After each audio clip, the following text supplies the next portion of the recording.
Good morning, guys. I want to share with you a powerful secret today that will move us from mind power, maintain our mind health, and then move us towards mind wealth, which is the true destiny of all of us. We are all meant to be happy, free, successful, and not allow anything in life, no matter how negative or bad, to bother us. And it is this.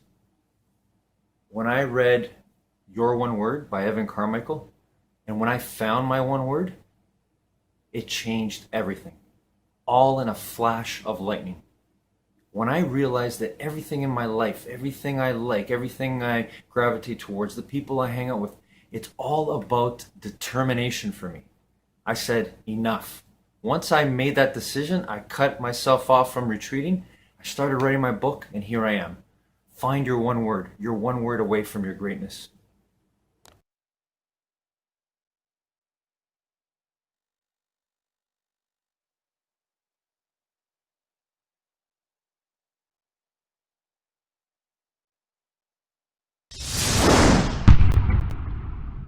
I know that in this next chapter that I consciously create, I want to have more fun. I really want to love the process. Yeah. I don't want to make it so hard on myself and be gripping everything so tight. And it's really easy for me to see it in other people because I know what it feels like in here. I'm working hard to break the patterns that still hold me back. And the big one that holds me back is bulldozing. It's literally when I start to feel any level of tension. This is particularly true in my marriage. I'm married to a saint. Thank God Chris Robbins meditates every morning. It's the only reason why we've lasted 26 years. It's how he puts up with me. When I feel my whatever emotion rise, I immediately raise my voice. Wow. It's how I assert power in the relationship. And I am so committed, Lewis, to breaking that pattern. Wow. And being a more fun person to be around and a kinder person to be around. You can change the negative patterns that are running your life. The patterns that you think are impossible to break, that have been with you for life, that will be with you for the rest of your life, you can break them. It starts with a decision. And if you don't want to still be in 20 years living by that same negative pattern that is holding you back, I think this video will help. most of what we do is subconscious. Most of what we do is beneath the surface. Most of what we do is what we've been conditioned to do and the patterns that we've seen. And if you're watching this, you're likely an adult, and we've been running the same pattern programming for a number of years, if not decades. And it can be really difficult to be able to switch that pattern. But I'm going to give you a formula today that I think will really help, and one that I'm applying myself as well in my life. So step one is even just acknowledging that the pattern exists and that you want to make a change. Like, what is the habit? What is the negative loop that's in your mind? What is the thing that you don't want to still be thinking in the next year, 2 years, 5 years, 10 years? What is that thing? One of the things that I'm working on is moving to a space of great things happen to me. I had a great video coaching session with Beth Hendel, and my big aha moment that came from there was I believe in the plan. So whenever I am thinking of something, I make a plan, and then I execute the plan, and I do the plan, and I follow the plan. And when I don't believe in the plan, then I create a new plan, then I believe in that plan, and that's the thing that gets me going. So I'm very plan, schedule, calendar oriented. That gives me my security, that gives me my identity. And so as long as I have a plan, easy peasy, let's go. We're waking up, we're making videos because it's in the plan. But then what happens on the rare days, maybe once a month, where I don't believe in the plan anymore. I don't think the plan is good enough to get to where I want to go. And I can't make a new plan. I don't know what the next plan should be. What I have done so that I don't get lost and spiral down into negative thinking, into maybe not depression, but anxiety and stress and overwhelm that I don't know what to do next. You ever been faced with that? Like, I don't know what to do next? My plan has been, see, I'm using the words, just to tell myself great things happen to me. This is what I've done. It's been my coping mechanism. The way out of the stress and the anxiety and not knowing what to do next is me telling myself great things happen to me. And what Beth challenged me to do, and the big insight that came from it, was living not in the identity of the plan, but living in the great things happen to me. So now I'm trying to shift my identity from being the guy who believes in the plan to being the guy who believes that great things happen to me. That instead of using great things happen to me just as a coping mechanism on my worst days, the once a month days when I really don't believe that I'm getting closer to my goals or I'm never gonna hit them, and flipping that to being the default mode. That's really hard. I was not born the plan guy. It took me decades. I'm 42 coming up in May. I'm 42, and it took me decades to become the plan guy. 2 decades to become the plan guy. And now I'm not getting rid of the plan guy. Thank you, plan guy. You got me here. I appreciate you, pat on the back. I still need you. Please stay with me on this journey. But I want to be the guy who believes that great things are coming. Because at the end of the day, all your great things, all your great ideas, all your great breakthroughs usually don't come as a result of the plan. It's maybe a byproduct of the plan, but not a direct result of the plan. Because the plan only is something that exists right now. It's what I've talked about, making decisions with your head versus your heart. Big decisions with your heart, small with the head. The head only understands the world that currently exists, where your heart can create something brand new. And so I want to be in the brand new. I want to create something that hasn't been done before. And so you can't plan for something that hasn't been done before. And you need to have some faith that great things will happen. And so that's a long way of me saying that I am trying to become the guy who believes that great things happen to me as a default state. I believe that. When I say that, when I create video and I say that on camera, or when I'm talking, I believe that. I believe the great things come to me. If I keep going, if I keep making, if I keep sharing, if I lead with my heart, if I tap into what I feel is the right thing to do, even if it doesn't make sense, I believe that great things will happen. And I've seen enough of that happen over my life and career that I believe it. And if you're not quite there yet, just look for some small wins. That when you have help, when you have shared, when you have created from the heart, you've gotten some small wins. And if you keep going, you can have slightly bigger wins and medium-sized wins and then large wins and then gigantic wins. If you just keep going.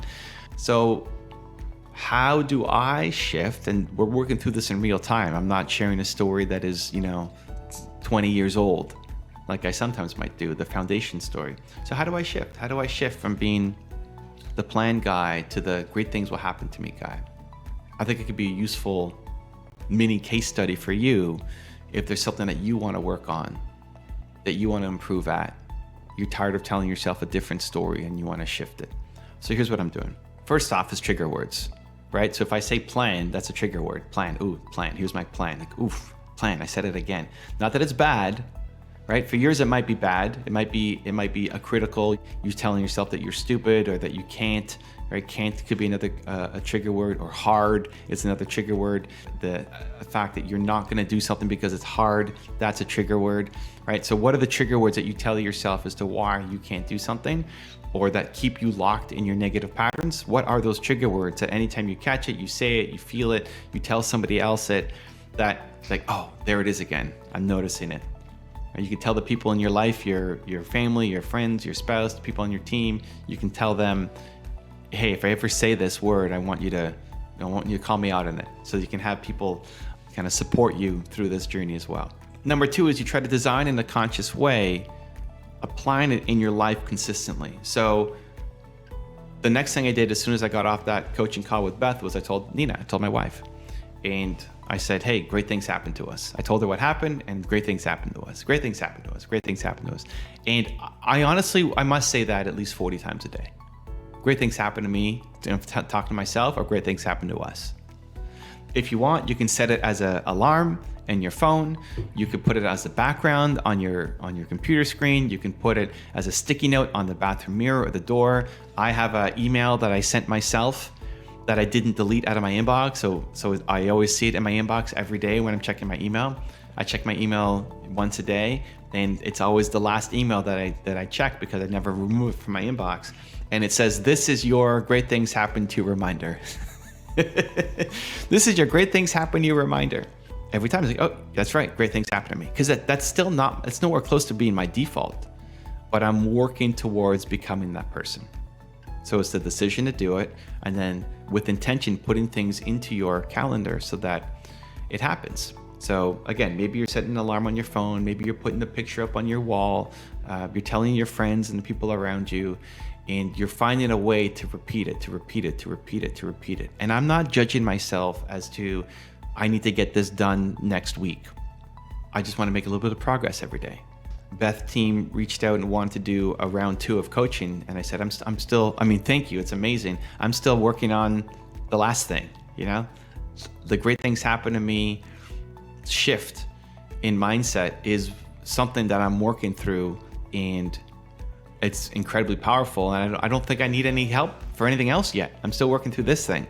This week has been a really challenging week for Nina and myself as well. We ran our Build to Serve challenge, which was crazy. When we first did it, the idea that was pitched to me was 7 days, 45 minutes to an hour each day, and we ended up going the 7 days in 3 to 4 hours each day, which I didn't budget for, but it was amazing, helping thought leaders and speakers and coaches and entrepreneurs, authors. Just the energy and the vibe and the love was so amazing that it took up an incredible amount of time. At the same time, we just bought a brand new house, which is super exciting. And so selling this place. And so I had to move my office. You might notice it's a different background than usual. I guess I could have done it in my car, but I'm not in my usual studio, my office, because we have a makeshift office while we get our place ready to list today. So we're packing and moving and switching all the artwork and all of that stuff while running a challenge.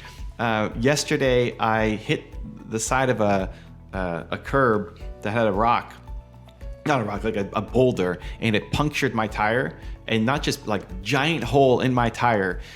So we have to go and get the car fixed on top of everything else, which is why I can't film in the car like I normally do, because I don't have a car right now because it's being fixed because I blew out the tire, and just issue over issue over issue. And my niece was with us yesterday, and she made a comment to my wife Nina about how calm we were through everything. Like, okay, well, the car tire got blown out. that completely changes how we spend the rest of today now. Instead of doing these errands and taking people here and all of this stuff, on Nina's birthday, by the way, it's like, okay, well, here's what we need to do now. Okay, we got to get it fixed. We got to figure out how to solve these other problems, and let's go. And my niece was blown away by how we weren't arguing or fighting or yelling or super stressed. Just, okay, let's solve the problem and keep moving on with our day. Why? Because great things happen to us. Great things happen to us. And that's, when something negative going on, even if it doesn't feel real, it'll be something that Nina and I will laugh over. Great things happen to us. Oh, that happened? Okay, great. Great thing. You know what? Great things happen to us. We will figure out a way through this. Great things happen to us. And in that ongoing conditioning, the more that it's around us, the more that I say it, I believe it a little bit more and a little bit more and a little bit more and a little bit more.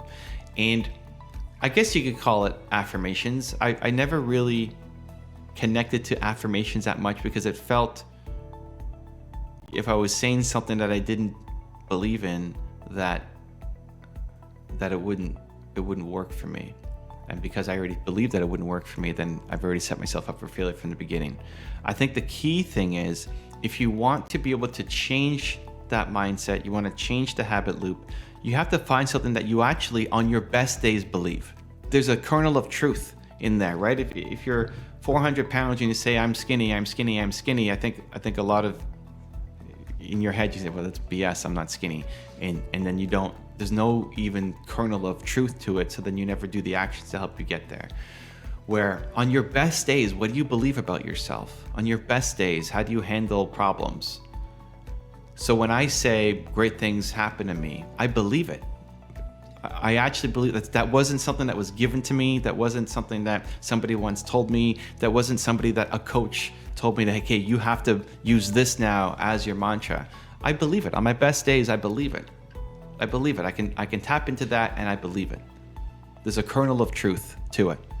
And I want to make that kernel, grow into something much, much, much, much bigger. So homework would be to think about, on your best days, what do you believe about yourself? What's the specific language, the specific words that you would say to yourself to encourage yourself, or you're looking back and you're proud of yourself? On your best days, what do you believe about yourself? And then finding a way to make that a daily part of your life, so that when the negative things come, you can tell yourself this as a reminder, and it starts to shift everything for you. Also, to make sure you're actually taking action after watching this video, I've designed a special free worksheet just for this video. The worksheet will highlight all of the lessons learned in this video, as well as pull out our 3 favorite learnings and quotes that will inspire you to actually do something. The worksheet will also give you space to write down what your key takeaways are and your specific plan of action to make sure you're getting results. If you want the worksheet designed specifically for this video, absolutely for free, there's a link in the description below. Go click on it and start building the momentum in your life and your business. I'll see you there.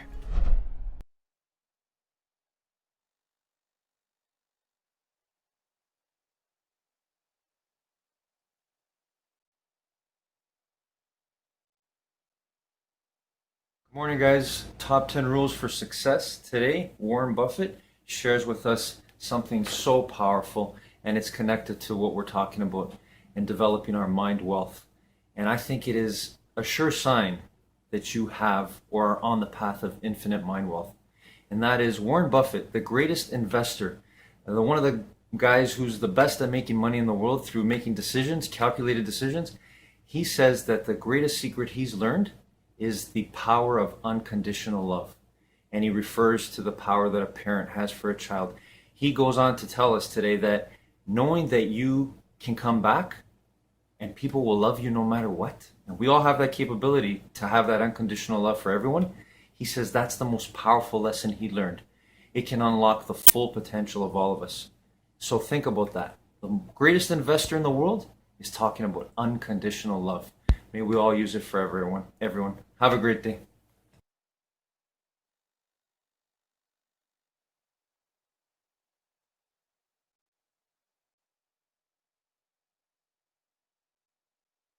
Want to be happy? Build a life, not just a business. Hey, Hey, it's Evan Carmichael, and this channel was created to help you overcome the #1 challenge that is holding you back, a lack of belief in yourself. You watch these videos because you know there's something more inside you too. You've got Michael Jordan level genius at something. So today, let's live your best belief life and get some incredible motivation from the one and only Andrew Huberman.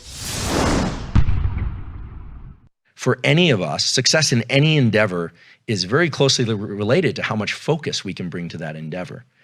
And the reward system, you start to realize, is entirely internal. No one's coming along and cramming dopamine in your ear or dripping it in your brain. It's all internal. And this starts to bring us into the kind of like discussion around mindsets. Because so my colleague Carol Dweck, who popularized this theme, growth mindset, it's again a very misunderstood concept. It's the idea that we can change, so that's built into that. But the discovery of growth mindset was of these kids that actually really enjoyed doing problem sets that they knew they couldn't get right. But for them, they would get this like dopamine release from just focusing on the problem. They liked doing puzzles they couldn't get right. It sounds crazy, but inevitably those kids are very good at puzzles and very good at math and these kinds of things. So growth mindset is, I believe, if a sort of a neuroscience lens on growth mindset would be that the agitation and stress that you feel at the beginning of something and when you're trying to lean into it and you can't focus is just a recognized gate. You have to pass through that gate to get to the focus component. And then if you can reward the effort process, you really start to feel joy and low levels of excitement in the effort process. That's that buffering of adrenaline. That's that feeling like, yes, I've got a lot of adrenaline in my system, but I'm on the right path. It feels good to walk up this hill, so to speak. And when you start to bring those neural circuits together, you really start to create a whole set of circuits that are designed to be exported to any behavior you want. So if it's writing a book, great. If it's podcasting, great. If it's building a business, great. If it's building a terrific relationship, great. Then the circuits that Mother Nature has designed are incredibly generic so that we could adapt to whatever it is that we need to do. And I think the misunderstanding around how these circuits work has led to this idea that there's some secret entry point, maybe marked flow on the door, and there's a trampoline up to that door, and you just open that door and you're gonna be in it. Right. And nothing could be further from the truth. And anyone who's done well in any career or athletic pursuit knows this, but unfortunately, there's a kind of obsession with the idea that it's all supposed to feel good. And it does feel good, but there's a whole staircase in which it feels kind of lousy. We can be driven from a place of anger, frustration, and revenge, or we can be driven from a place of, love, gratitude, and et cetera. I'm not here to judge which one is better or worse, but the nervous system doesn't distinguish between them. So if you're the kind of person that needs to, kind of budge yourself into something, great. If you're the kind of person that wants to do things from more of a warm, fuzzy feeling, that's fine too. What I will say is this. The ability to tap into this dopamine reward system, which is activated anytime you're in pursuit of something that's outside the boundaries of your skin and literally the boundaries of your body, as well as the reward system, the serotonin oxytocin system, which is really about the things that are contained within your own body and immediate experience, things like gratitude and, touch and comfort and things like that with loved ones. The ability to tap into both is crucial. Now, you said something really important, which was, negative thoughts. What to do? I don't believe that it's very easy to suppress negative thoughts. However, when you realize that thoughts can be deliberately introduced, you can start replacing negative thoughts with new types of thoughts. So you can always add something in. But when people start to realize that thoughts are very much like physical actions of reaching and picking up a glass of water, or taking a jog around the block, or typing an email perfectly. This is something I sometimes do because I struggle to do the perfect email. Not all my emails are perfect, but when I do one, I make sure that I complete it and I think, okay, it's possible. It's not because the email being perfect is so important. It's because I want to remind myself that my thoughts and my actions are essentially the same. The nervous system can organize thoughts. So for somebody that's struggling, we have these examples like, oh, they were really back on their heels, or they were so depleted, no money, and all this stuff. What are they going to? We have so many examples like that. But in trying to make it actionable, it's really about saying, yep, that's all true. But I'm going to introduce a thought, which is, I made it through today. I made it through today, and that's actually worth celebrating at a micro level. So if you can give yourself dopamine rewards in small increments, right? You're not trying to celebrate that you made it through one day. Sometimes that's a huge feat, but most of the time, you just want to dose yourself with a little bit of that internal release of dopamine. You start rewarding incremental steps. And if there's anything that your listeners could take away from this whole thing about dopamine and reward schedules and being in movement, it's reward incremental steps, in particular, incremental steps that are about forward action. So maybe that's writing an email. Maybe that's that run around the block. Maybe that's something much grander for you. As you get better at things, right, the stairs get further and further away from one another because you've achieved more success. And so they tend to be, you have to take the rungs on the ladder further apart, so to speak. That's a time when you really need to implement not only the dopamine rewards, but also those serotonin and oxytocin rewards, et cetera. So to make it actionable, I would say, remember, don't spend so much time trying to suppress negative thoughts. If you need trauma therapy, pursue that with a professional. But if you have negative thoughts, just remember, I can also introduce positive thoughts. The same way I can control running around the block. Positive thoughts are the equivalent of forward physical action. And if you reward them internally, you buffer yourself against the quitting circuit, this norepinephrine circuit we were talking about before. You are building a stronger version of yourself completely between your own ears. And some people say, well, that's silly. It's like you're saying, oh, I'm going to jump up and down, reward myself for doing nothing. No, you're building the neural circuits that you can control self-reward. And in doing that, you can push through days and weeks of effort consistently. I don't mean necessarily all-nighters, but you can push and push and push. You know, my career is one that was made over 2 decades. It wasn't, we had our big, peaks and we had a lot of valleys, but learning to control these rewards is absolutely key. And I know you've done this too, Tom. It's like, the huge wins are great. In fact, there's a much better way to maintain ongoing action toward a goal that also involves visualization. But it turns out it's not about visualizing success. It's about visualizing failure. The Balcetis lab and other labs have looked at whether or not people make progress toward goals of different types, whether or not they're thinking about the goal, they're thinking about that goal line and what they want to achieve, that long-term goal and all the wonderful things associated with it, or whether or not they're thinking about all the ways in which they could fail en route to that goal, right?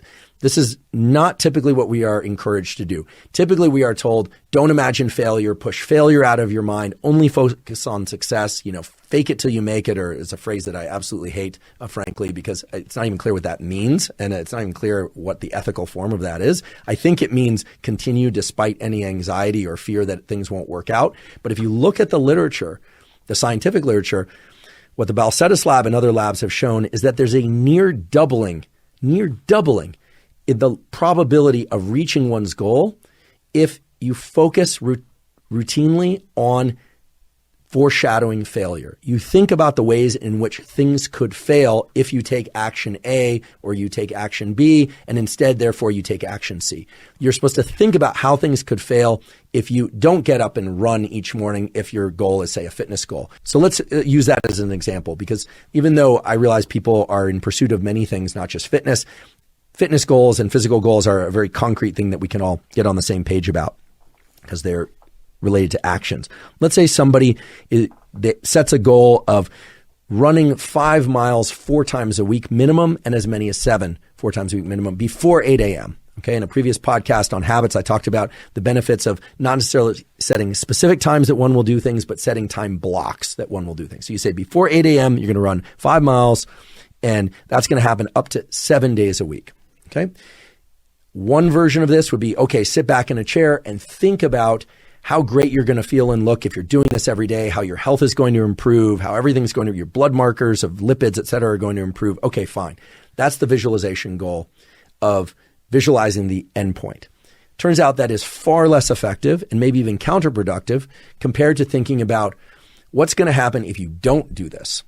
The negative health outcomes that are going to occur, the disappointment you're going to have in yourself, the fact that you're going to wait until 7:30. That's not long enough for many people to run 5 miles. You go to put it on your shoes, it's going to be pouring rain or even hailing or snowing outside. And now you're not going outside unless you're somebody who's particularly motivated to do that.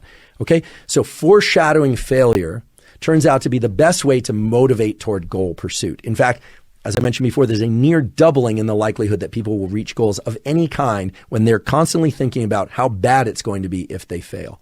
if we think back to the neural circuit associated with assessing value in our goal pursuits, this makes perfect sense. The amygdala, that center of the brain that's involved in anxiety and fear and worry, well, the amygdala is one of the 4 core components of our goal setting and goal pursuit circuitry.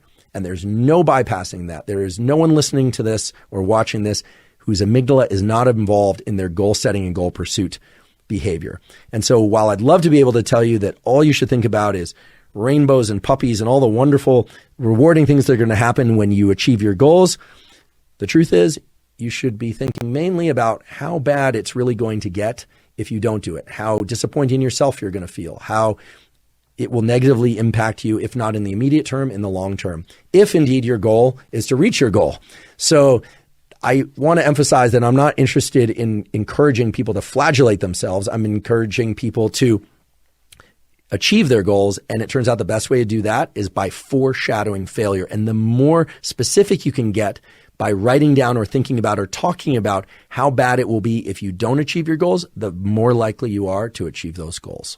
I really believe that we all have some superpower that reflects, maybe this is a bit of a scientific explanation, that reflects the fact that our biology is tilted in some direction.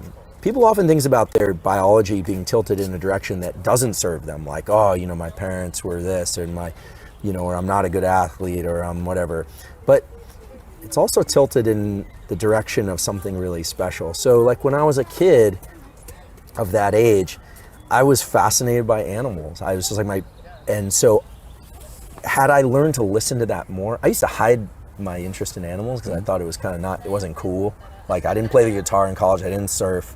Like I was like I can tell you all these facts about mustelids and ferrets, like what good is that? But but I think that kind of leaning, that kind of tilt towards like that's me, like you resonate with something. And I'm not the first to say this. I think Robert Greene also said this, like adults will often remember back to a time where they interacted with something. Sometimes it's an object or sometimes it's an experience, and it just felt so good, like it kind of drew you in. I would tell your young listeners and viewers to really pay attention to that. It can seem almost trivial, like it's rarely about the thing you're looking at or the thing you're doing, but sometimes it's the sensation of running. Sometimes it's the sensation of seeing something or hearing something, because there's a hint there, and it's not really about what you're looking at or you're doing. It's that feeling. Like that feeling is your compass. Like that's your true north, because that's the feeling you want to get to find, the mate for your life, the partner for your life, the career track. And over time, you're going to pivot, right? I mean, you're not going to get it on the first try. My story is science started there. It told me right there. I felt it in that conversation with my dad, and then my compass was all over the place and spinning, and eventually it's come back. I found it, but get in touch with that feeling. And if this seems at all abstract, I would do it as an experiment. I would sit in a chair and I would think about something you don't like really don't like, and I would pay attention to what that feels like in your mind and in your body. I'm not a very somatic person. I'm not somebody who feels stuff at the level of the body. I've always felt like my emotions were in my head. So when people talk about like their emotions in their other places, I'm just like I don't get it. But I would encourage them to think about that, and then I would encourage them to think about something they really like. It could be roller coasters, could be music, could be, get specific and to get in touch with that feeling. And that feeling is your guide. That feeling is your compass, because the nervous system, it's not mystical. The nervous system will orient toward the things that it's best equipped to do. It really will. And animals do this naturally. My bulldog Costello never tries to be a different kind of dog. He never fetched once. First time I threw the ball, he walked to the ball, he sat down with the ball, he destroyed the ball, because that's what bulldogs do. Throw it to a retriever, they bring it back, because the brain of the retriever is wired to feel good by retrieving. And the brain of the bulldog is good to feel good by being horizontal and pulling on things they like to tug. So I think humans, we're similar enough, but we're different in the sense that you have something installed in you that feels right. and getting in touch with that feeling is key. And I should tell that you're not going to get it right away. This is a practice you learn, like shooting basketballs or math. You do it over and over but if you get started young at 8 or 9, oh my goodness, great. And if you do it when you're 12 or even if you're 60 and you do this, you'll find that pretty soon you start steering in these directions. And I do believe it's a nervous, it's a neural, there's a real physical substrate for this. It's not mysticism. The brain is basically designed to be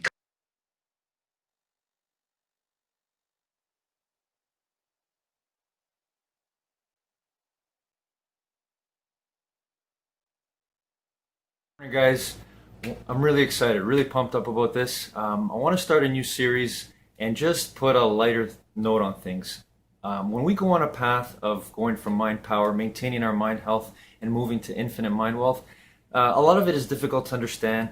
It's painful to sometimes go deep within ourselves and try to be the best we can be, but it's a great path, and I want us to have fun with it. So what I thought we'd do today is start a series, and I can start us off. I want to start showing you how it's okay to laugh at ourselves. And I know I got to do more of this. So I want to share with you something that I watched in a video. I watched Evan Carmichael once referred to how we need to just be able to take shots at our ego. So I remember him referring to the fact that we're not good at what we're doing, even though we're trying to get to that place.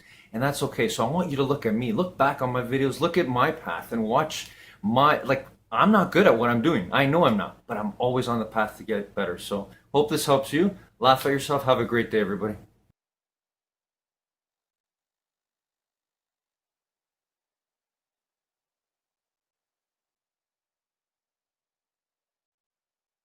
So this is the biggest mistake I think facing really, really smart people. I think really, really smart people, and this is most of my students, they're like off the charts, smart, creative, brilliant. They make the mistake of thinking, if I have enough book smarts, if I have enough technology smarts, I don't need the people smarts. Now, here's what research from Princeton University found. I'm so excited for this. Yeah, okay. Because I already know what you're going to say in a sense, yeah. Okay, so this study completely changed my work and changed my life. It was done by Dr. Susan Fisk in 2002, and since then they've been able to replicate it and build on it and build on it. So this is very solid research. What she found, very highly charismatic people have to have the perfect blend of two traits. And this is where it's really, this is why highly charismatic people are so unique. And this is why we love them so much. To be highly charismatic, to be compelling, to be captivating, you must have a perfect blend of warmth and competence. And we talked about this the very, very first time we met, but since then, so much more has come out about it. Very, very smart people make the mistake of showing up as all competent. They try to blow you away with their numbers and their facts and their stats and their data, but they're seen as cold. Yeah. They're seen as intimidating. On the other side, you have people who are highly warm. They have competence, but there's not a balance. They show up as highly likable, highly friendly, but they're interrupted. They're told that they're not being taken seriously. They're not credible. Right. Yeah. People forget having met them before. And so I think that most people problems, I'm even going to say all people problems. I mean, all people problems stem from an imbalance between your warmth and competence.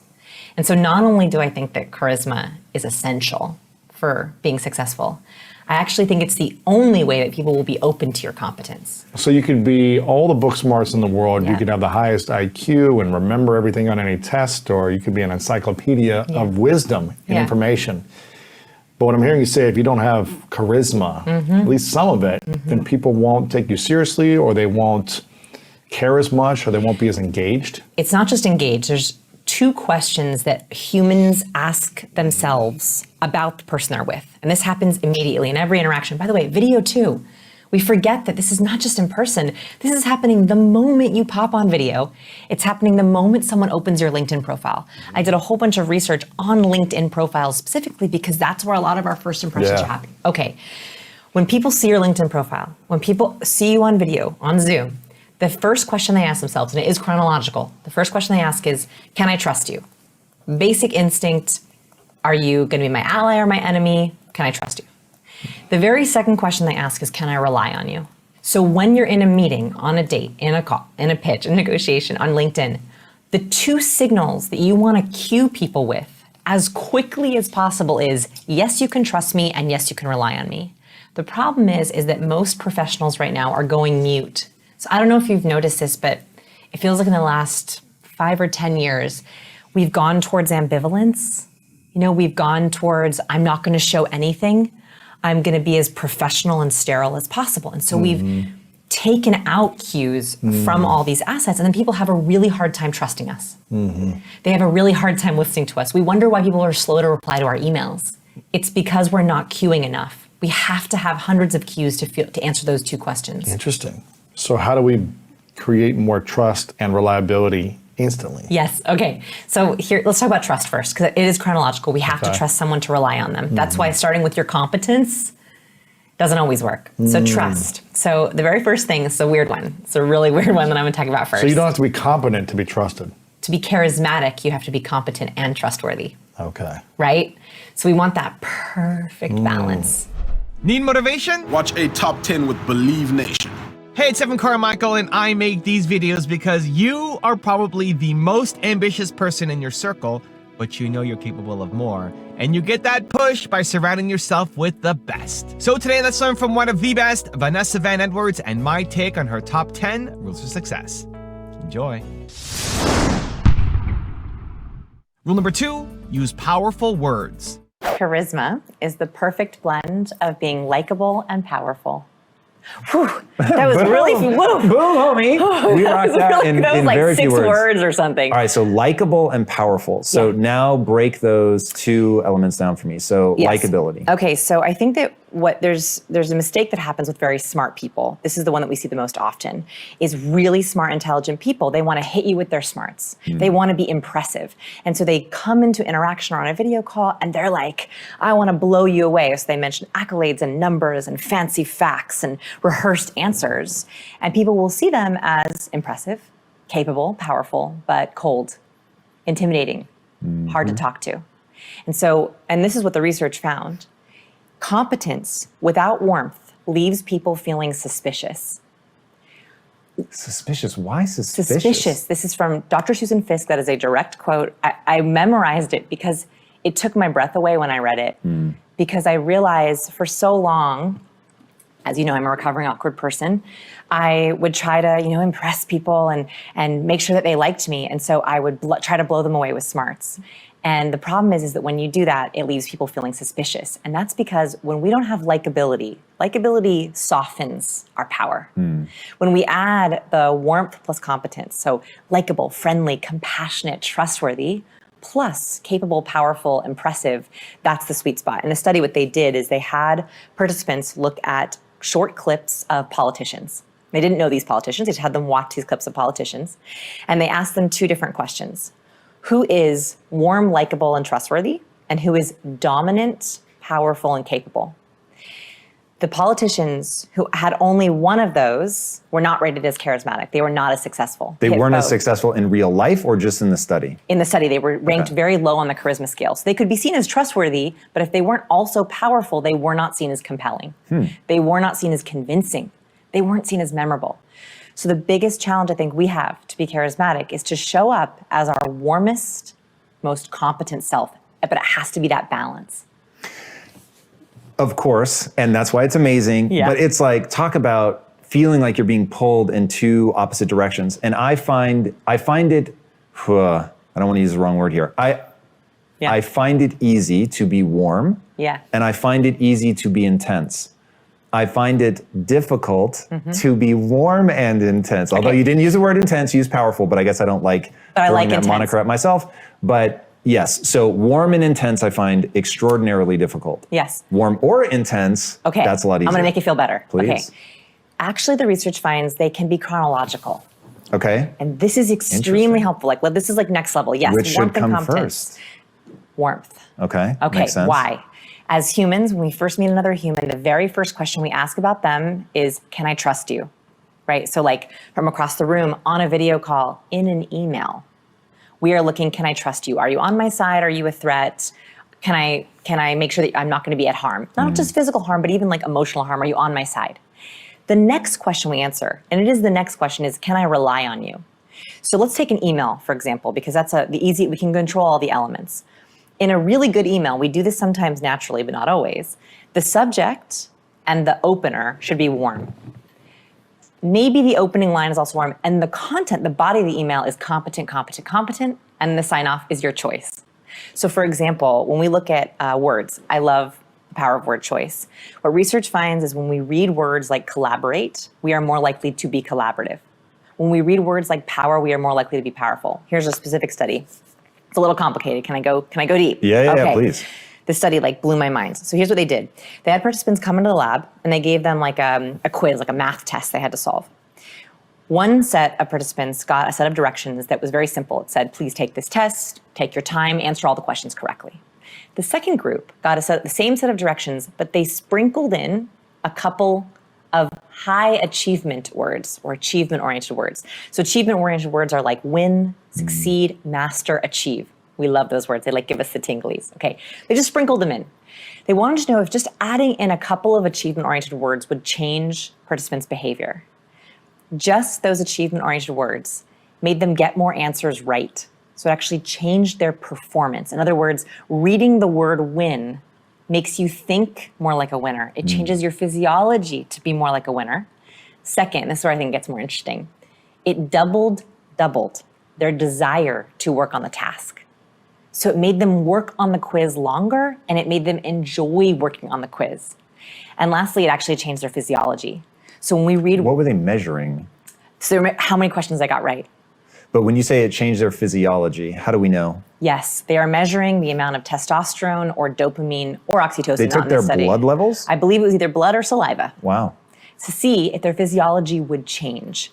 So when we read words like this, it actually changes how we think and how we feel. And so I share this because I think we send emails or we have a LinkedIn profile and we throw it in.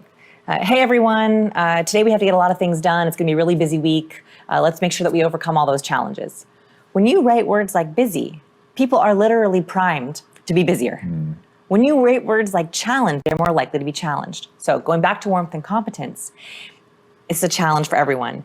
If you open up your last 5 sent emails to important people, only the important ones, and you count the number of warm words you're using and the number of competent words you're using, you will see exactly how you're coming across to others. But the best thing you can do is open with warmth, hit them with competence, and end with purpose. Rule number 3, build up the connections. If you can cue someone for your warmth and competence right off the bat, it actually speeds up your connection. And is that in every situation, whether you're dating, it's a work situation? Every situation. So for example, if behind me on my YouTube channel, I often put chemicals, I put my favorite chemicals behind me. The reason I did that is because I tend to come across as highly warm. And warmth is great, it's trust, it's likability, but I want people to take me seriously, right? I want them to take me seriously whether they're just browsing my YouTube videos or they're listening to me. And I was having trouble dialing up the competence piece. And so I realized I had to add competence cues right off the bat so people knew, this is a serious video. The moment I added those chemicals behind me, it added competence in that very first frame, and people knew, this is a learning video. Right? Yes, it will be a little funny sometimes. I'm only funny sometimes. Yes, I hope that I can trust her, but actually this is a learning video. And so what I want you to think about, whether you're dating or you're talking about your social interactions or your LinkedIn profile, is what are your intentions? Right? What do you want to show? Is it warmth? Is it a lot of likable warmth? Is it competence? That's what you should be cueing for. And that's also what others are cueing you for. So the next level here is reading people. When you're looking at someone's profile or picture, or you meet them for the first time, what cues are they sending to you to try to cultivate your impression of them? Okay, I love that. Let's keep going down this because this is fascinating. So let's say you're meeting someone for the first time. I'd love for you to break down the cues on certain things like the non-verbal and the verbal, because you're so amazing at being very specific. And then I'd love to dive into then how do you know in those moments? So let's take dating, right? Or a high stress situation. And high stress is an anxiety is happening because you've got the excitement, you've got the nerves, all of this that comes with any situation where you may not be 100% confident. So how do you decipher the cues that are accurate or the cues that are accidental due to the circumstances?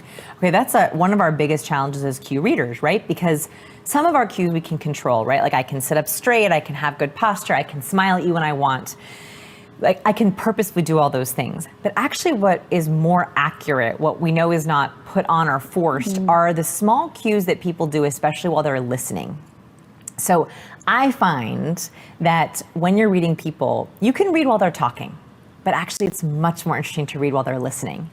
And that's because when someone's talking, they're in presentation mode, right? Like they've either rehearsed the answer. So let's say that there's two different kinds of people with ill intentions and people with good intentions. If someone has ill intentions, they've rehearsed what they want to manipulate. They've rehearsed what they want to say, right? So bad actors will present themselves with the perfect kind of cues they think can add to it. Good actors, people with good intentions, didn't rehearse anything, but they're just presenting their best self. That's all on purpose. What's more interesting is when they're listening. When someone's listening, they're not rehearsing anymore. They're off the clock and their brain is much more focused on you. And so what I like to think about is, okay, what can I observe while someone is listening? That's actually much better for reading people. Same thing on Zoom calls. My favorite thing on a Zoom call is if I'm presenting, I make my face small. Yeah. I don't want to see my own face. I pull up other people's faces and I specifically look at people's faces on video to see what are they doing while they're listening. Are they open to me? Are they agreeing with me? And so we can talk about those cues of what we're looking for. But I like listening cues better. Rule number 4, like the most people. Everyone wants to be popular. And I think a lot of the people that say they hate the popular kids secretly wish they were the popular kids. Of course. Every human has this urge to be popular. What makes someone popular? Yes. What is it really? I actually think that that's the question that drove my work in the beginning, right? Because of course, my first bad social interactions were when the popular kids were too popular for me. Yeah. Right? Like, and that was the first time I ever questioned, how can I be popular? Yeah. What makes them popular? So what's really interesting is my hypothesis about this, and I wonder what yours was. Yeah. My hypothesis about this was like, oh, it's the prettiest girls. It's the most athletic guys. It's maybe the smartest people. Yeah. Did you? I'm gonna be honest. I always thought about it as those people have a gift that I don't. Okay. So like whether it's some kind of aptitude that you don't have. Yeah. Okay. Whether it's looks, because we all know the like pretty or handsome, awkward person that blows it all, right? It's like, man, you're so pretty, but you're so awkward, right? Well, pretty people I know are pretty charismatic. Everyone, you've never met like a really pretty person Genevieve. with like really bad posture or whatever. You're just like, oh, you should be like you are, like you're good looking. True. That's true. Okay. I did. Yeah. So my point is, I couldn't pin it on any one thing. I just always it was just like, oh, you have something. You have that it. I don't. So I always thought it was like the ists, Yep. the smartest, the funniest, the prettiest, the most athletic. Yeah, that one. Yeah. Right? Yep. And then I read the study by Van Sloan, and what he did is, I think he's probably like me, where he's like a recovering awkward person. He was like, why? Yeah. He's an academic, and he studied thousands of high school kids, literally trying to figure out what makes the popular kids popular. Yeah. He had all these hypotheses. And he looked at a lot of variables, GPA, athleticism, ranked for looks. I mean, he did all of it. And he found that there was one single variable that predicted the popular kids. Ooh, that's exactly what I was hoping for. What is it? The popular kids, of all the kids in their school, liked the most other people. Wow. In other words, to be liked, you actually have to like the most people. And that's a hard one to fake. That's a really hard one to fake. Yeah. And what's really interesting about this is that he breaks it down in the study where basically, if you want to be popular, you go into the first day of high school, or you go into the first day of your job, or you go into a conference, or you go into a networking event, and you think, how can I like everyone in this room? Yeah. Not, how can everyone in this room like me? Yeah, damn it. And so... That's so true, you know? Because like, even if you're on step one of like this stuff, you're like, all right, there's only 300 people here and I can get every one of them to like me. Yeah. You know what I mean? So you go in and you're like, I need to find a way to like every single person in here. Yeah. So what do you do more of? And he literally said, when these kids walk down the hallway, they are not smiled at more, they smile more. Yeah. They are not nodded at more, they nod more.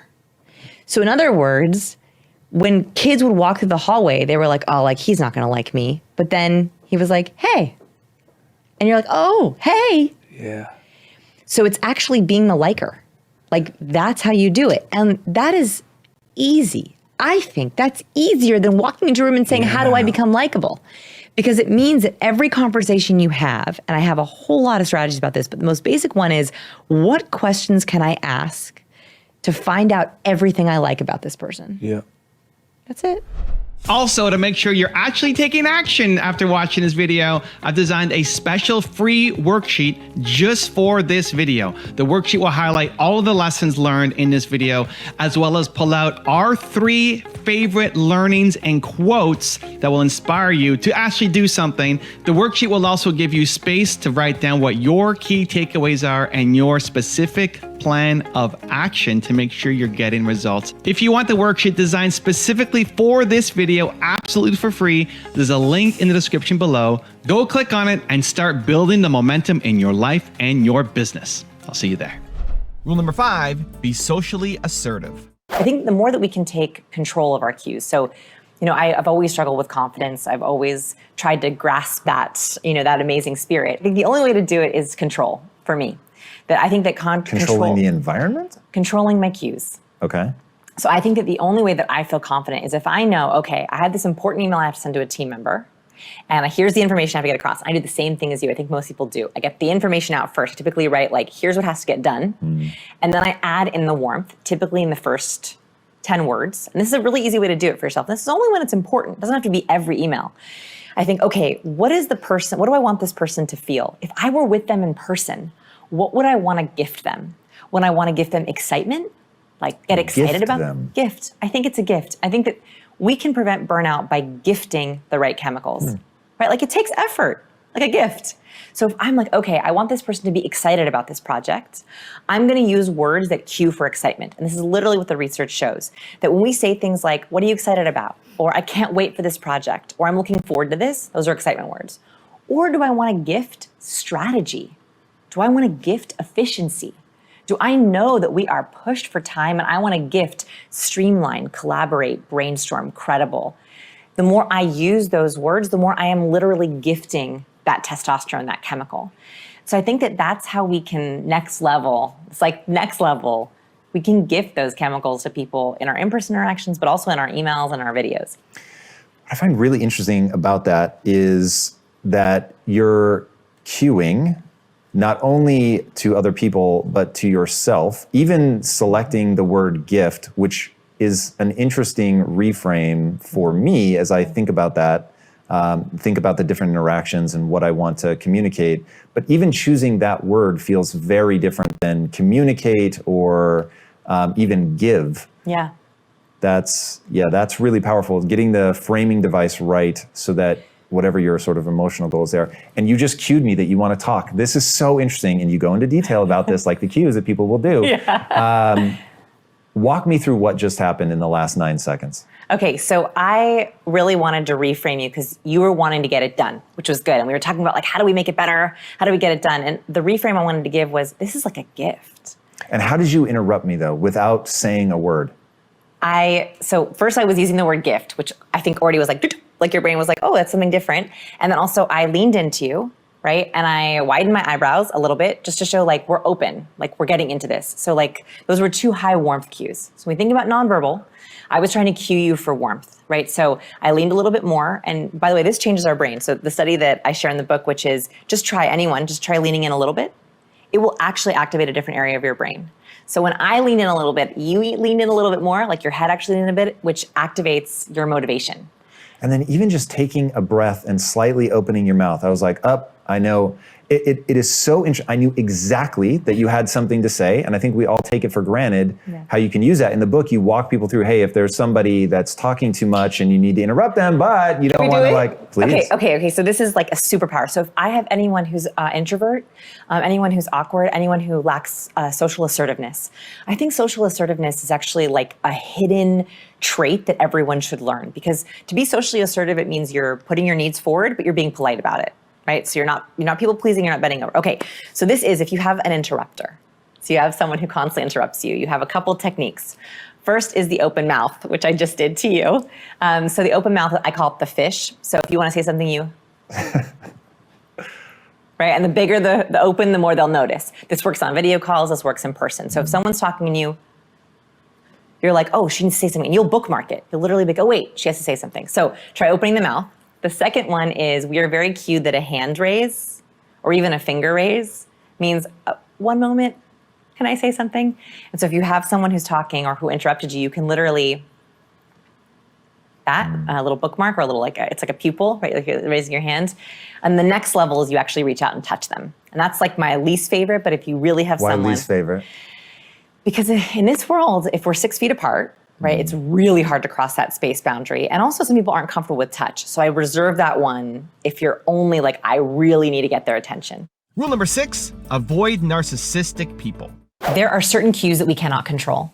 And if you have bad intentions, they will leak. So I call these danger zone cues. So in the book, I talk about there's 4 different types of cues. There's highly warm, nonverbal, verbal, and vocal. So these are things that make you highly warm, highly trustworthy, highly likable. There's highly competent cues, verbal, nonverbal, and vocal. And then there's charismatic, the ones that are just knock it out of the park. Like they're just great. And the last one is danger zone cues. Danger zone cues are the cues that get us into trouble. They're the cues that liars use. Ooh. They're the way that we leak guilt and shame. Actually, shame is not a bad thing. It's only when you have guilt that you've done something wrong. So in the danger zone, it is very hard to inhibit those cues. So I teach them because I want people to be able to spot them. Okay, what are those cues? Okay, so there's a bunch, and let's talk about as many as we can. So and this might be someone who's very successful, someone who's accomplished a lot potentially, someone that seems very credible, someone that could be in a power position, owning a business or having influence online or something like that, right? Yeah. Extremely successful. They could be successful. They could seem credible, trustworthy. Yes. But might be super narcissistic underneath. Yes, so there's a couple danger zone cues that we can control, which a manipulative person could inhibit, right? So, for example, one that I found that I talk about in the book is Lance Armstrong. Mm-hmm. So Lance Armstrong, for those who don't know, spoiler alert, Lance Armstrong was doping. So if you haven't, someone was like, there was spoilers in the book. And I was like, you haven't heard of that news yet? I also talk about Britney Spears in the book because there's some really interesting cues on her, which I think why we're worried about her, why her fans worry. She shows a lot of danger zone cues. Yes. So Lance Armstrong, in one of his early interviews on Larry King Live, he's asked about doping, and he does what's called a lip purse. So a lip purse is, when we push our lips into a flat line, we mash our lips together. That is a universal withholding gesture. Mm-hmm. So when we're literally trying to hold something in or hold something back, or we don't like what's being said or heard, we go. And so you'll notice that when someone has been asked something they don't like, when someone had to lie, a lot of the time, so we did a massive experiment in our lab where we asked people to send in videos of themselves lying. Actually, you play it in the book. It's called Lie to Me. So I have you lie to me, play this lie to me game to diagnose your own tells. It's very important to know your own tells because you should know what your danger zone cues are when you're leaking them. And one of the, you should know those. It's good to know those in the back of your pocket. Do that with your partner, right? You want them to know what those are too. So one thing that we noticed is on lies. That was one of the biggest indicators. So in Lie to Me game, we ask you to do 2 things. We ask you to tell us an embarrassing story, your most embarrassing story, and then a fake embarrassing story. Mm-hmm. And we want to see if we can tell the difference. If we cut the clips, can we know which one is the fake one? Man, that'd be interesting. Yes, and it's amazing. You see the same danger zone cues over and over again. Right before someone's about to lie and tell their fake embarrassing story, they go, okay, and they lip purse right before they're going to do it. And that's because we don't like lying. Our body knows it's going to get us into trouble. So we're like, stop it, stop it, stop it. And we hold ourselves back. You ask a woman, how much do you weigh? And she'll go, like literally close those lips because no woman wants to talk about how much she weighs. So it's a withholding gesture. And so that's the first thing is you want to look for some of the bigger cues, withholding gestures. Lip purse is one, a sudden distancing behavior. So we also noticed that liars in our lab, they wanted to like get away from the lie, like as if it smelled. Mm-hmm. So like when they were telling their most embarrassing story, they'd be like leaning in, using gestures. Oh, it was so embarrassing. And remember, embarrassing stories are negative. Right. It's not like it's a positive memory. Right. It's like people are like, and they do a shame touch. The universal shame touch is when people touch their fingers to the side of their forehead. This happened a lot. Oh gosh, I'm so embarrassed. So they usually tell the truth and they do like this. Yes, because they're actually embarrassed, right? So these are all good, like congruent, right? We're seeing embarrassment and shame gesture. We're seeing negative nonverbal and people shaking their head. I can't believe that happened, right? Like they're so upset that happened. We're seeing cringes. We're seeing fear. We're seeing sadness. Congruent. Right? Like that's all congruent emotion. On the bad stories, we often see people will lip purse and then they try to get away from it. So they'll say a statement and then,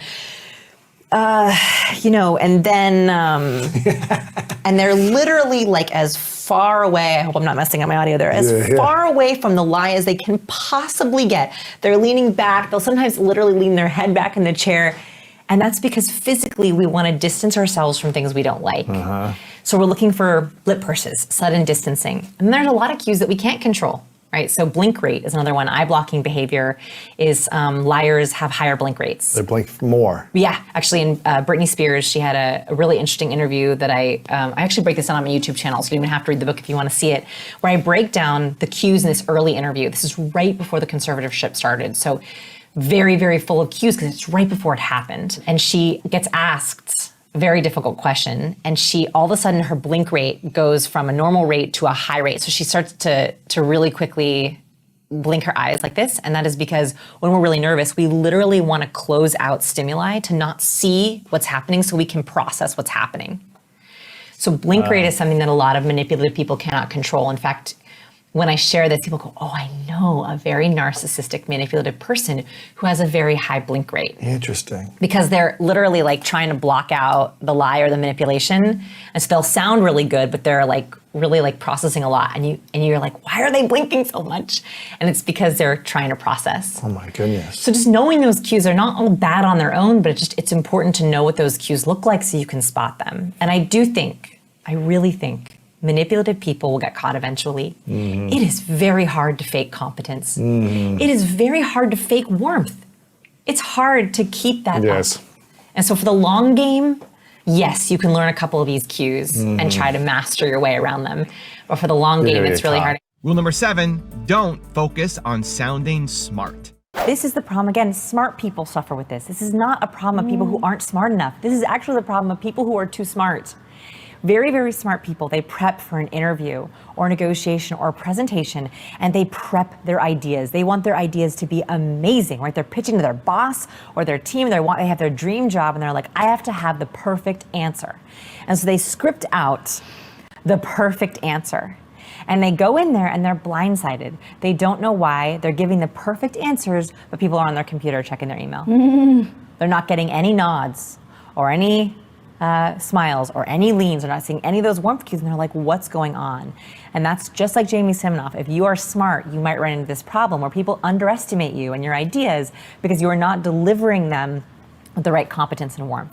Rule number 8, pay attention to body language.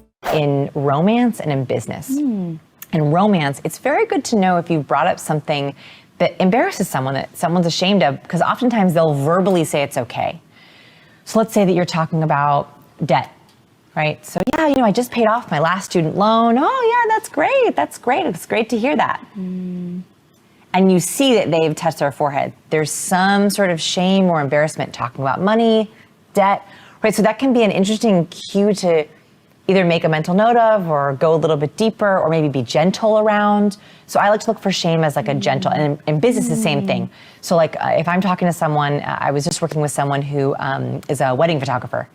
And she says that sometimes if budget's a problem or there's a family member that there's like an embarrassing family member, she will look for the shame gesture, and then she knows to tread gently. So like, for example, if she's talking, she's okay, the rate for my rate is $3,000 for a wedding, and you see a guy go, oh gosh, or the wife, it's like this.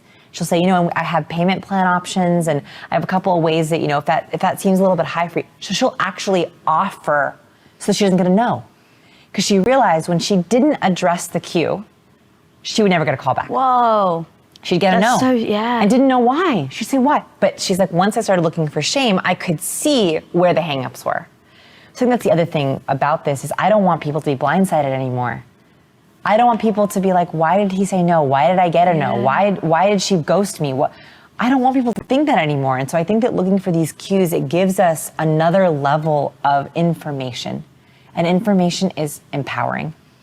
So true, God. There's one thing I wanted to ask you though. Going back to the modes of lying. Yes. So how do you start to decipher those modes and know if someone's lying or not? So for instance, if it's an email or like the I love you versus love you, like do they actually love me or are they just saying it? Like what are those little cues that maybe we can start to look through? Okay, so what we've been talking about now is a lot of body language cues, right? So we're talking about face-to-face and video, right? A lot of these cues can be used in that. So there are a lot of audio cues. So phone, So just hearing things like, for example, the question inflection is an audio cue. You don't need to see someone for that. Another audio cue is that typically, so right now I'm using the lowest end of my natural voice tone. So everyone has a certain octave range in their voice tone. And when we're confident and we're calm, I have a lot of space, I have oxygen, I can speak nice and low. When I'm nervous, I go a little higher in my voice tone. In fact, one of my tells is that I go really up here and I talk like this because I get a little bit nervous and my vocal cords tense. So when I'm really nervous and my vocal cords tense, I go really high in my vocal range. Now this is still my vocal range, but you can hear that I sound a little bit anxious. So you'll often hear that liars will go up in their range. And so that's where you go, okay, that's one. You said clusters of three, so that's the one cluster. Exactly, right. The verbal cues are hard because there are verbal cues to deceit. Rule number 9, smile more. Research found is that a real smile, whether it shows teeth or not, the biggest difference is it has to reach up here. The eyes. The upper cheek muscles, actually. So those eye crinkles. I do that a lot, though. I feel like I squint a lot. You got a little smizing, right? Yeah. So that's actually the only cue we're looking for. So it actually does not matter. So if you have a profile picture, a dating profile picture, a LinkedIn profile picture, I either want you neutral or with eye crinkles.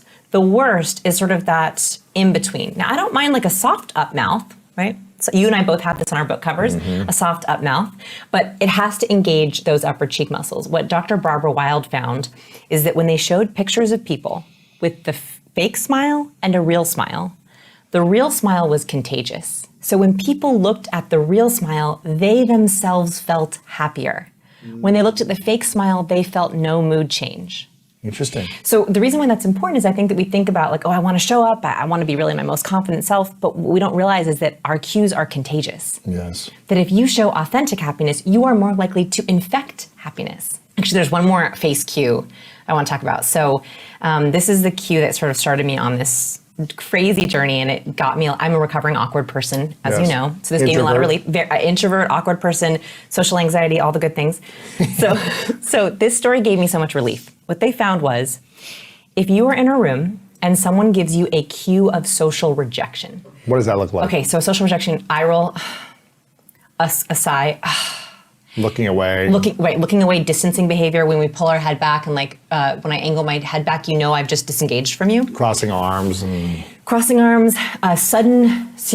nonverbal rejection. Is this turning feet also? Yes. We can talk about feet. Yes. Okay, we can talk about feet. Hands and feet are so. You know what's interesting? I look at the hands and feet all the time. I can't remember if I got this from you years ago. It was like looking at the hands and seeing, are they in the pocket? Are they not in the pocket? Yes. But go ahead before we'll get back to that. So social rejection cues, and you know this. If you're in a business meeting and you suddenly feel like, am I disliked? He doesn't like this. She doesn't like this. When we see a cue of social rejection, our field of vision increases. We see wider. We literally see wider. Our pupils dilate, so we see more. The reason why that study was like a light bulb for me was our cues are affecting others' physiology. Our physiology can change in a room in an instant. If we walk into a meeting and we feel not liked, if we feel rejected, if we feel like we're being judged, our own physiology responds. So if we're in a room and we're not feeling confident or in control and someone sends us a cue of rejection, one, you want to know what those are because it makes your field of vision bigger so you can see who else is sending me a cue, what's my escape route. That's literally what your body's trying to do. Ups your adrenaline, ups your cortisol, and no one can think well. Adrenaline, cortisol. That's why in a meeting, it can go downhill so quickly. You're in a presentation, you prepared all week. You're like, and then you're like, oh, he just rolled his eyes. Oh, she just turned away. Oh, I just saw a weird foot movement. And then you lose your spot, you blank out, and the rest of the presentation goes badly. The good news is what Matthew Huberman found. This is from UCLA. Once you label a cue, so if you say, that was an eye roll, that was a scoff of exasperation, that was a contempt smirk, the moment you label it, your amygdala calms down. They've proven that when people are in fMRI machines and they show them a fearful face, so fearful face is when we widen the whites of our eyes and we raise our eyebrows up. If you're laying in an fMRI machine and you see fear, you will begin to feel afraid. Your amygdala begins to activate and your body goes, well, if he's afraid, I better be afraid. But the moment you say in the fMRI, that's just fear, your amygdala stops responding. Interesting. So I think I've had a really hard time finding confidence. It's been a long lifetime journey. The way that I've sort of backdoored into confidence is control. If I can control the cues that are being sent to me, if I can control the cues I'm sending to others, it's a secret backdoor into confidence. And rule number 10, the last one before some very special bonus clips, is don't treat people with contempt. Contempt is a really good one. These C's are especially important for contempt because contempt, you have to make sure you're actually seeing it and why you're seeing it. So contempt, very simply, universally, is a one-sided mouth raise. So if someone just smirks their mouth, either side, right? Yeah, kind of like it's like a smirk. If you try this, by the way, and tap into how you feel, really intuitive people will actually feel kind of better than, like, yeah, all right, whatever. It's like a better than, it's like a scorn, disdain, it's negative. The problem is most people think of the contempt smirk as okay or half happiness. I see so many profile pictures where people are like, I'm like, whoa, what are you doing? You're showing contempt by accident because it's like apathetic. It's like kind of look cool. But actually it's an incredibly negative cue. In our body language quiz, we have a body language quiz where we have people just test themselves on facial expressions. Contempt is the number one cue people get wrong. Number one cue, and they usually think it's boredom. And it's the opposite of boredom. So what Dr. John Gottman found, and this is like one of the most incredible research experiments in the book, I think. Dr. John Gottman is a marriage and family counselor in Seattle, and he looked at married couples.